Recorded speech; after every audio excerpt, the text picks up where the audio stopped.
Dames en heren, goedenavond. In de staat Utah in het zuidwesten van de Verenigde Staten leven ongeveer 50.000 mannen in perfecte polygamie. Tenminste, zo zien zij het. Volgens de oerconservatieve regels van de fundamentalistische mormonen mag een man zoveel vrouwen hebben als hij wil. Immers, hoe groter zijn familie is, hoe groter ook zijn status in de hemel zal zijn. Tom Green is een van die uitverkorenen. Met zijn 6 vrouwen leeft hij in een woestijn niet zo heel ver van Salt Lake City. 1 man, 6 vrouwen en 26 kinderen wonen daar samen in een woonwagenkamp. Ogenschijnlijk in vrede. Opvallend is dat Tom de meeste van zijn vrouwen heel erg jong trouwde, soms amper 14 jaar oud. En wat nog meer opvalt is dat 2 van zijn vrouwen moeder en dochter zijn. In deze documentaire vertellen Tom en zijn echtgenotes bijzonder openhartig over liefde, seks en jaloezie. En de tongen komen los, vooral nu er een 7e vrouw, Candice, op komst is en sommigen het daar moeilijk mee hebben. In de staat Utah, in het zuidwesten van de Verenigde Staten, leven bijna 50.000 mensen in polygamie, hoewel dat bij wet verboden is. Een van hen is Tom Green, die hier woont met zijn 6 vrouwen. Linda, Shirley, June, Leanne, Carrie en Hannah. Ze zijn in dit stukje woestijn komen wonen op 350 kilometer van Salt Lake City, om vrij te kunnen leven volgens hun fundamentalistische mormoonse geloof. Ze geloven dat hoe meer vrouwen en kinderen een man heeft, hoe hoger zijn plaats zal zijn in de hemel.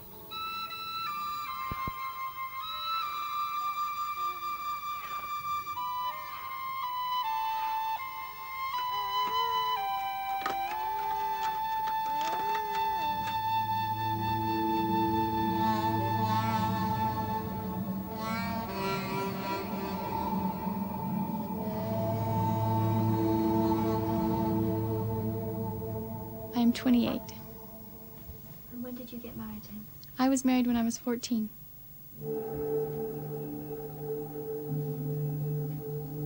Tom was 35.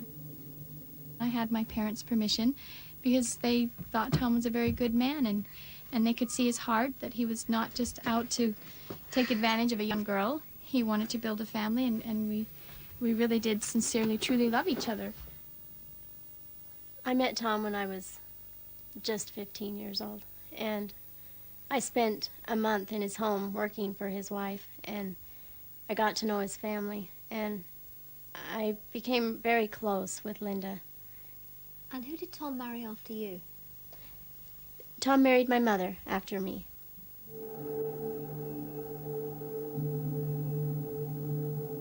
How did you meet Tom?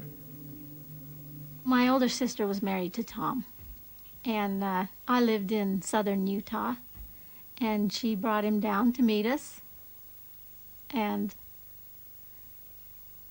things just went from there. I thought that he was strange, because he was an outsider when he came. Maybe that's why I fell in love with him, because he was different. I don't know. I met Tom when my mother moved to Salt Lake and married Tom. So you were Tom's stepdaughter? Yes, I was. I didn't see him as a father figure for very long. I think I fell in love with him right away. And I've been married to him for 9 years now. He let me know that he was serious, and if I was serious, then I needed to let him know. And so I told him, yes, I want to marry you. I want to be your wife. From the time that we first kissed till the time we were married, it was about 2 days. So it went quite fast.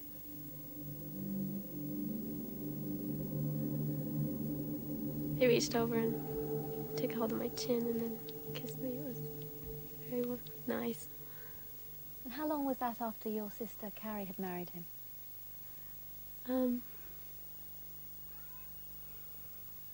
2 or 3 weeks.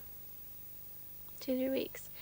And then after that, I guess the next thing that happened was they had a reception for Carrie and Tom, his family, and everybody got together, and a lot of my family came. And after the reception on the way back, Carrie wanted me to marry Tom too, and so she says, well, why don't you sit in the back seat with Hannah? Tom and I sit in the back seat. and we were sitting in the back seat, and it just came up. I was looking at his eyes, and I just loved his eyes, and I said, I want my children to have eyes like yours. And he says, I know how we can make that possible. Tom is 51. Zijn 3 oudste kinderen uit een vorig huwelijk wonen niet meer bij hem. Hij heeft nu 26 kinderen van 12 jaar en jonger.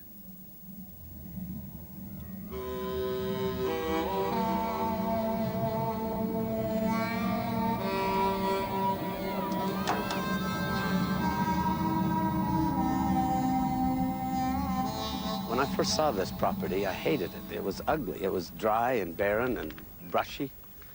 And I wanted someplace beautiful and pretty.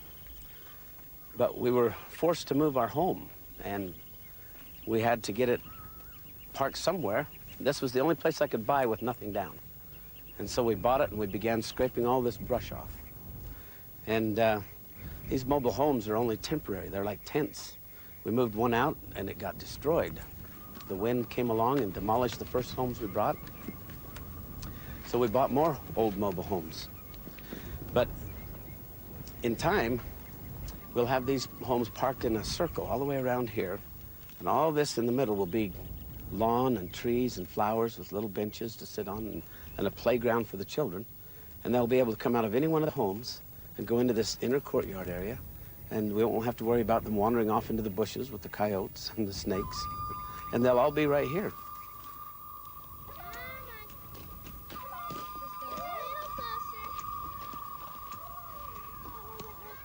Tell us, though, why you choose to marry the wives so young.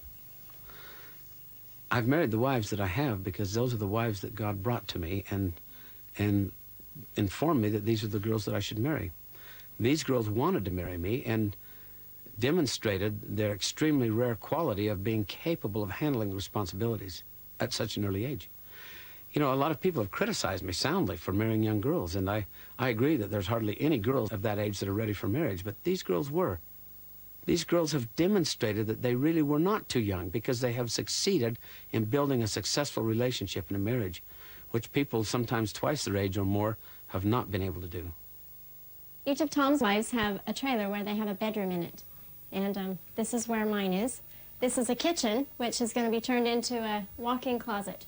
And we'll put up a wall, and it'll isolate itself from my bedroom, which is right here. And it used to be a living room. It's now my large bedroom. This is where I spend my evenings when I'm not with Tom. And Tom has his own bedroom, and each of his wives spend their nights there. This room is my bedroom. And I spend all my nights here. Each wife comes here according to their own schedule and spends their time with me. The only furniture I really have in here is my armoire. You may notice there's 7 drawers, so there's room for 2 more wives there if things happen that way. Do you ever feel promiscuous? Promiscuous? You mean with the wives that I have? No, I've entered into solemn covenants with the wives that I have. We've had, each wife has been married to me by a very special and sacred religious ceremony. And so I don't feel the least bit immoral or promiscuous in what I'm doing. My covenants and my bonds with each wife is just as sacred as it is among any person of any other faith.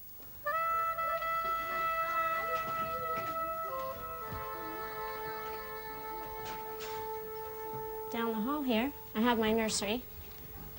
And this is where Lonnie and Elizabeth spend their time. This is for Elizabeth and Melanie. And this bedroom here is a spare bedroom. We're going to combine it with the bathroom bedroom and turn it all into a large bathroom. And here is where the B-team girls spend their time. This is their bedroom. My name? Oh, Joseph. How old are you? 8. And what team are you in? B team. Who else is in the B team? Lauren, Mindy, and Kelly, and Sarah. Linda has Melvin, and then Johnny, and then Lauren, and then Philip, and then Rebecca, and Rosanna. And those are Linda's 6. And then Shirley had 7 children with me. She had Chris, and then Hiram, and then Sierra, and then Jerry, and then Alonzo, or Lonnie, and then she had the twins, Elizabeth and Melanie. And those are Shirley's. And then, let's see, next was Leanne. Leanne's first one was Kelly, and then she had Misty, and then Emerald, and then Hunter. And they're all named colors. And then, let's see, next was Carrie, and Carrie had Bonnie, and where is he? And then Wesley, and then Benjamin Franklin. And then Hannah has had 2 with me. She has had Sharon and Brigham Young. And those are all the children of each mother. All of us try to get pregnant at the same time because we really like having children at the same age, close together, like 4 or 5 of them. And we've managed to do that several times. We're down to an E team now, starting from A, and every one of those teams are just unique in their own little way, and it's a lot of fun to have teams. I think that most people, when they see plural marriage, they see this horny old man that wants to have sex with young women. And that's not Tom. That's not him at all. It's a woman's choice. It's a woman's issue, you know. I mean, it's more about our rights and our freedom than it is about his. I mean, we get to decide when we're going to have sex with him. He doesn't ask. It's not his place. It's a girl's place to choose her husband. And we chose Tom. I chose him. You know, he didn't ask me. He'd let me know that he was interested. But it was me that went to him and say, I'd like to be your wife.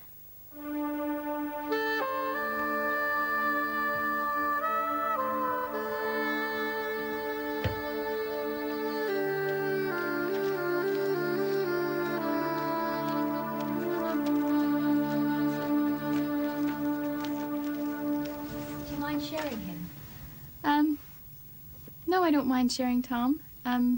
He's a very good man, and I would feel very selfish and very guilty if I had him all to myself, because he is very capable of loving other women and taking care of them and filling their needs, and he's a very good father, and I would feel very selfish limiting him to just me and my children. Hey, Hannah, sneak around and sit down over there.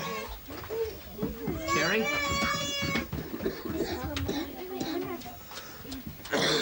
Kelly, take over. An old person. Children, you ready to sing?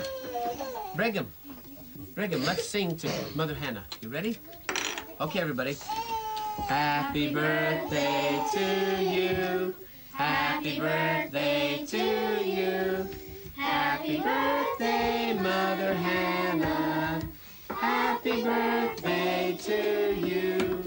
Stand up, stand up, stand up and take a bow. Stand up, stand up, stand up and take a bow. How old are you now? How old are you now? How old are you, Hannah? How old are you now? 22. Het hele gezin Green, ze zijn met 33, heeft amper €45.000, of zo'n 1,8 miljoen oude Belgische franken per jaar, waarmee ze moeten zien rond te komen. I wish you... Whoops.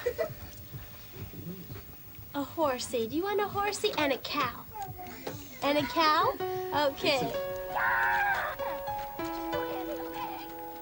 Om hun fundamentalistische manier van leven niet in gevaar te brengen, hebben de kinderen weinig contact met de buitenwereld en krijgen ze thuis les van hun moeders.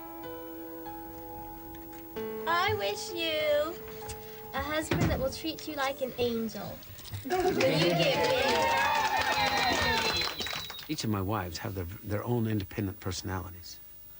And I encourage them to develop their personalities independently. I find that I relate with each one of them differently. Linda is, she's very level-headed, she's very mature, she's very intelligent and has a fantastic memory. just so amazing in her abilities that I feel extremely fortunate and blessed to have her as a partner in my marriage. And Shirley is as devoted and diligent as any mother I've ever seen. I won great respect for Shirley because of that. Shirley's just a lot of fun to have around. And Leanne keeps life really fun for the family and for me. Besides that, I really like the way she dresses. It's just fun to look at her walk by. I get a thrill just out of watching her walk by. And Carrie is such a stalwart. Carrie amazes me how she just diligently, devotedly works her heart out for this family without complaining, ever. In 8 years of marriage with Carrie, we've never had an argument. Carrie's like the pillar that holds up the family. And Hannah's an amazing girl. She's athletic and she's strong and she's competitive and she's extremely committed to this family. It's just really dazzling to me to see how she is striving to do the best she can in this family. They're all very attractive, they're young, they're very lively. How do you satisfy them? Which aspect of satisfaction are you talking about? There was a truck driver one time that was talking to us on the CB radio, and he's talking to my wives and discovered that they were all married to the same man. And he was fascinated, and so he asked me, how do you do it? I'd like to get a bunch of wives. And I said, well, it's very simple. All you have to do is be able to satisfy all their physical needs. He said, oh, yeah, I can do that. But he was only thinking of their sensual needs. He wasn't thinking of all their physical needs. I said, and you must be able to satisfy their intellectual needs, their emotional needs, and their spiritual needs. And if you can meet all of those needs, you'll find all kinds of women that will come to you. And when he really thought about it, he said, well, I don't want a bunch of wives that bad. You see, there's a great price to pay. But were you referring to the sensual? The physical? Yes, yeah, and them as individuals, you know. I mean, there's a big volume. Or all of their needs. Well, let's talk about the sensual needs first.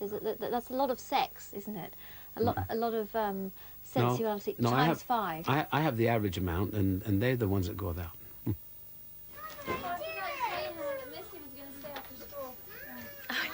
That's hard.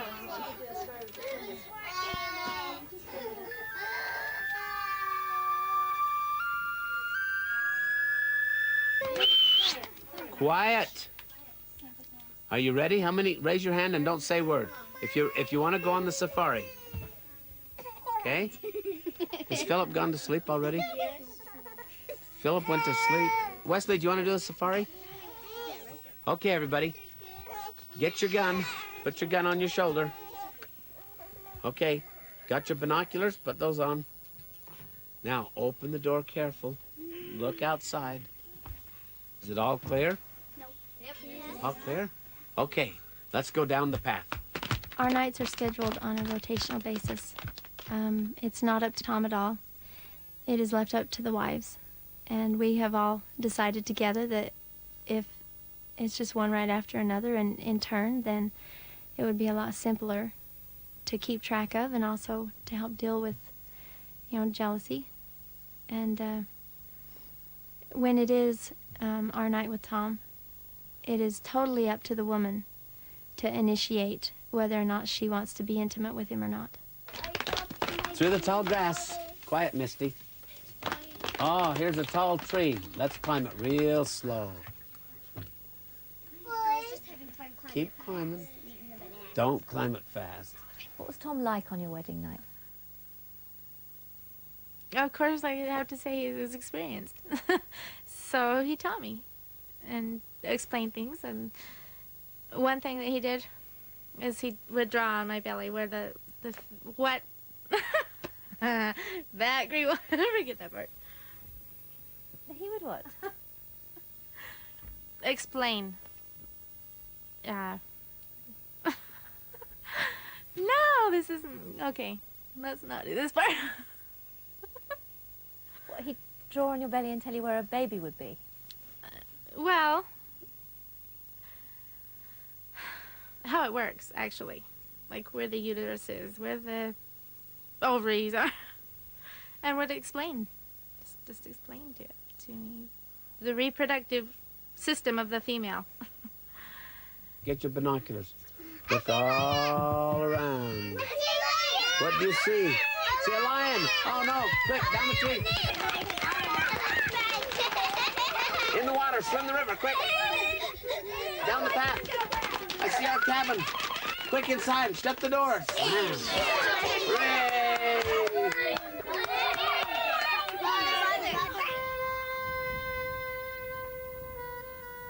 But isn't it strange to see your mother going off to spend a night with your husband? It may sound very strange to think that my mother was with my husband, but you have to realize that this is the way I believe life ought to be lived. And this is a very deeply held religion for me and my family. And through my whole childhood growing up, I was taught the values and the reasons and the whys and the hows, and for me it was natural. And what was it like to have two baby boys on the same day by the same man and be mother and daughter yourselves? And she was real mad at me. Yeah, because I was first. I was going to have the firstborn, and I had my baby in the morning, and she had hers in the evening, and I just moved over. She had hers in the same spot I had mine.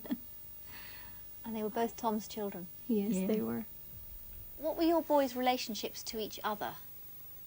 They were brothers to themselves, and they were sons to us, and they were also, her child was my brother, and my child was her grandson.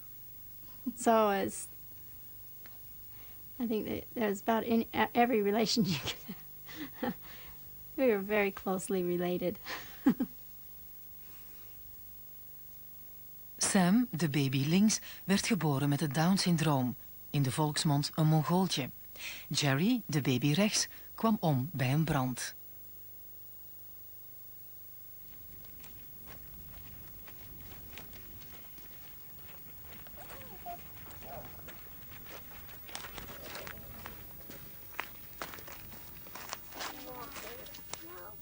In heaven, not died.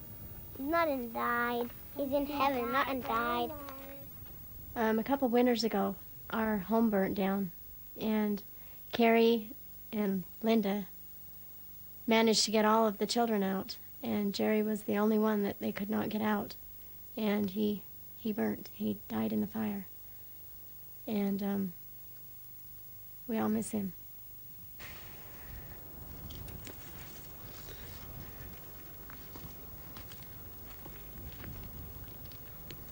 Well, Jerry died right here. And we used to put a board over it. But now my mother, the one who born Jerry, she has his body in a little container. And his body is ash now. But they did find a couple bones and stuff, so we had a funeral, and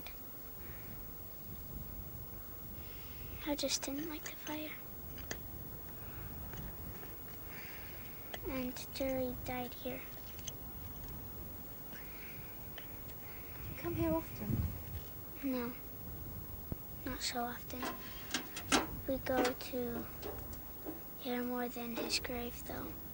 But I go to his grave more often. Hardly anybody's gone to his grave. I gotta help bury him. I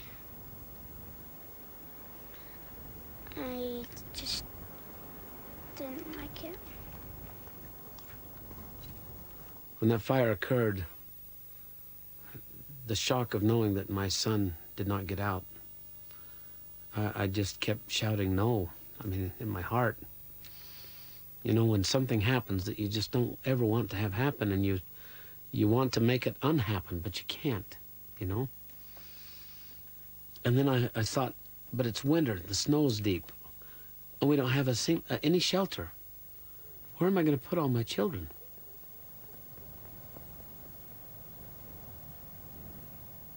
Do you have enough time to attend to all your children?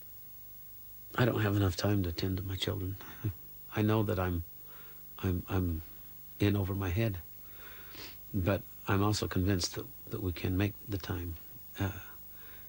For the last 2 or 3 years, I've been saddled with just trying to cover the basic necessities, and it seems like every time we start getting close, then a wind comes and demolishes our houses, or a drunk runs into one of our homes and demolishes it, or a fire burns it down, or other things come along just when we're ready to settle in and sets us back. And, you know, we'll never quit.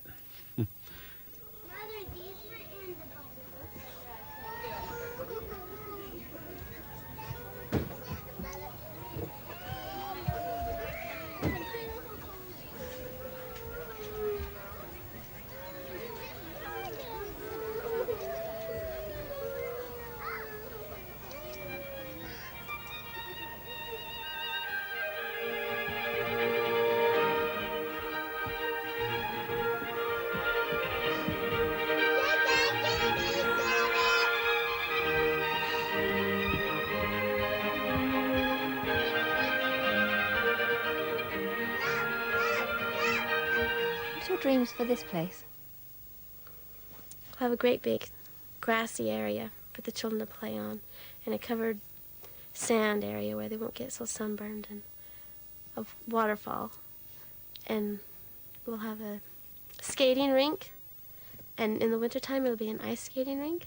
We'll cover the ice over the cement, and there'll be a fireplace in the center, and it might be covered.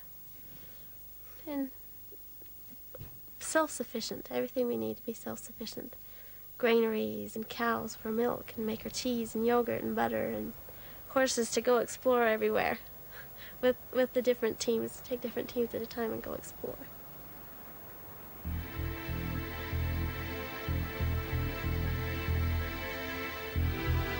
Tom werkte vroeger in een stomerij, maar nu leeft het gezin van de huis-aan-huisverkoop van tv-magazines. 1 keer per week rijden ze naar Salt Lake City. Dat is 8 uur heen en terug. De abonnementenverkoop loopt niet altijd even vlot, maar Hannah en Leanne verkopen goed. Zeker als er een paar kinderen mee zijn.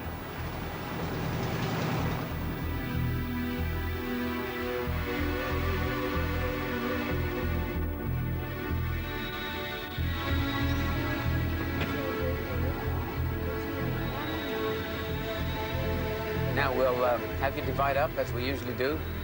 Work towards each other. I'll be working elsewhere.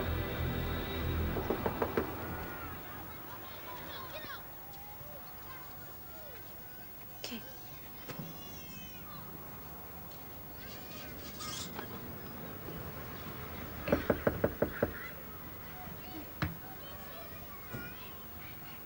What it is the TV guide is setting up new service routes in the area, where they deliver the TV guide right to you through the mail each week.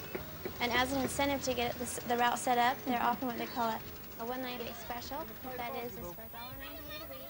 Leanne en Hannah hebben maar 1 abonnement verkocht. Dat levert €120 op. Genoeg om 3 dagen van te kunnen leven.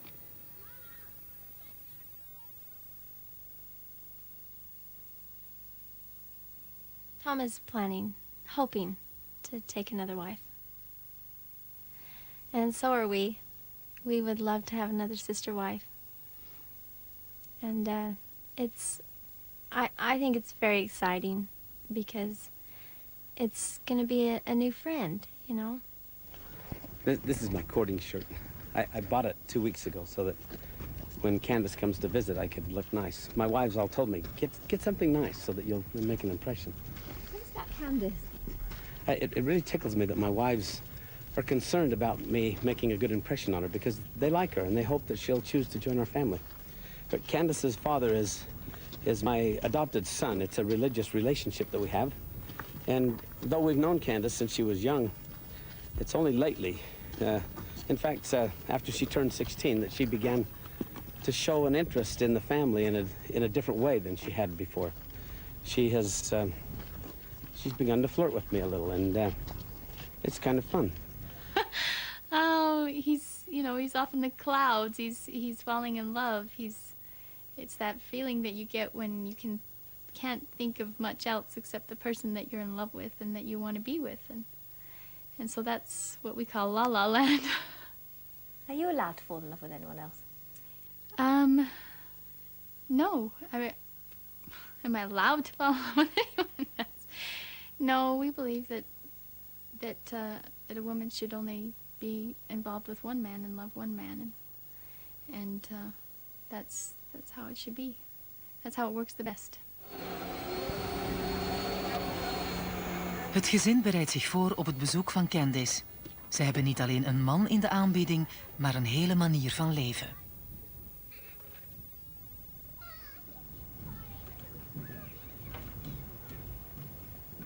When a potential new wife is getting interested in our family, it works the best when she spends time with the wives and the children and gets to know us first, because, you know, that will be a big part of her life.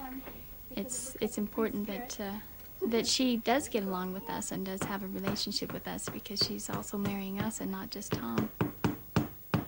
Tell us where you live, how many brothers and sisters you've got, how old you are. Okay. I'm Candice McKinley, and I live in Manti, that's central Utah, and I have 13 brothers and sisters, and I'm 16. When she's 17, then I would be able to take her as a wife without having serious problems with the law, even though this lifestyle is still illegal here in Utah. This girl's quite mature, quite capable, and she has a personality where she smiles all the time, and it's really fun to be around her. I guess if, say, Tom is falling in love with another woman, then I guess we're all going to have to deal with a sort of sense of jealousy watching him fall in love again. But at the same time, we are all involved in this new relationship. At the same time, when he is building a relationship, so are we. It just makes you feel good inside, knowing that he's falling in love again and that we're going to have an addition to our family, someone that's going to have more children and new relationships. It's exciting. Why aren't you jealous? Well, because it's what Tom wants. What he wants is what I want. And I might get jealous. I don't know, I'll try not to, because I think it just causes me more sorrow and sadness than there needs to be. But certainly will. So where's the hammer? I don't know, I set it down. Lauren, did you take the hammer? Oh, turkey? Lauren, give me the hammer, please. No, give me the hammer. Okay, it is. This is my son, Lauren. He's a practical joker. Now give me my hammer, quick. Which hand?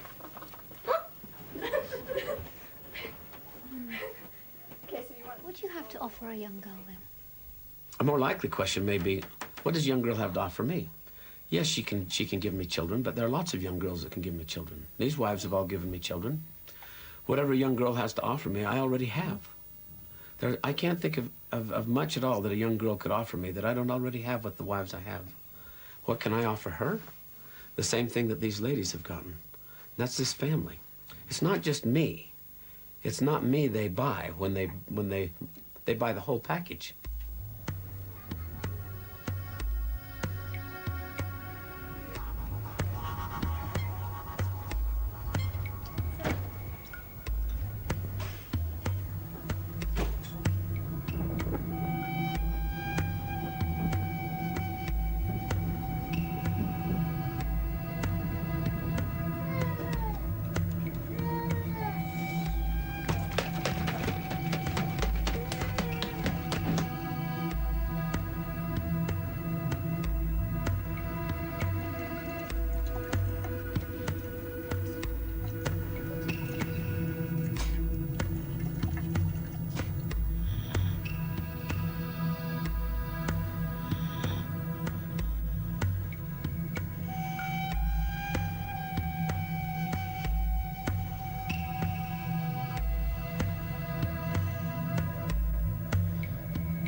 find a girl who would fit in a relationship like this and work well within a family like this is really rare. It has to be somebody who is secure in themselves.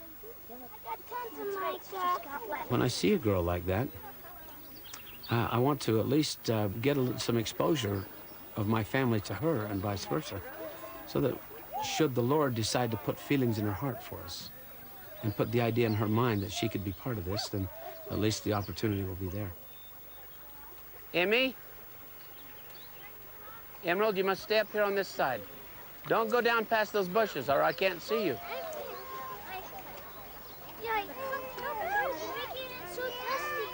Muddy. You're making it muddy. It may be strange to our children if their father marries a woman that is close to their age. When I married Tom, he had children my age, so it was a little different. They probably won't mother them like the other mothers will, but I think that they could respect them and they could be friends. If I do marry a young wife again, I would restrict her authority over the older children until such time as I felt that she had the experience and the maturity to effectively supervise them. And obviously the time will come when, the time may come when I have a wife that's younger than the children that we have here. I mean, just how do you expect children to understand that their father could have sexual relations with someone who's younger than they are? How are you going to face that in the future? The children that I have been brought up in a plural family where their father has many wives. And I mean, my children understand about sex and how it works and what it's for, and that it's confined to the bonds of marriage. And they understand that the way that we have more babies come into this family is that the mothers and I have sexual relations. They don't think anything of it. And if I had another wife, no matter what her age was, they would understand that I would be having children with her and that sex is the way you make babies. I doubt seriously they'd give it any thought. I really do.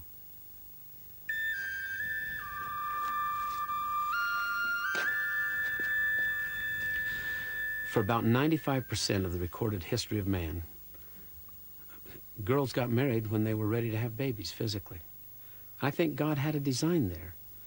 And I think if it's a mistake for a girl to get married when she's able to conceive children, then the mistake is God's for making them able to be mothers long before they were ready. It's not God who made them physically able to have children before they were mentally able to handle it that's at fault.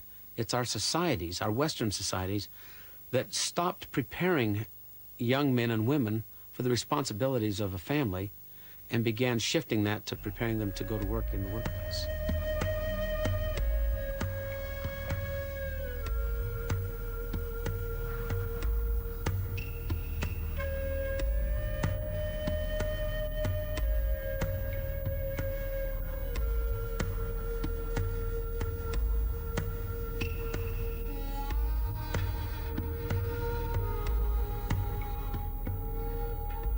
Wassen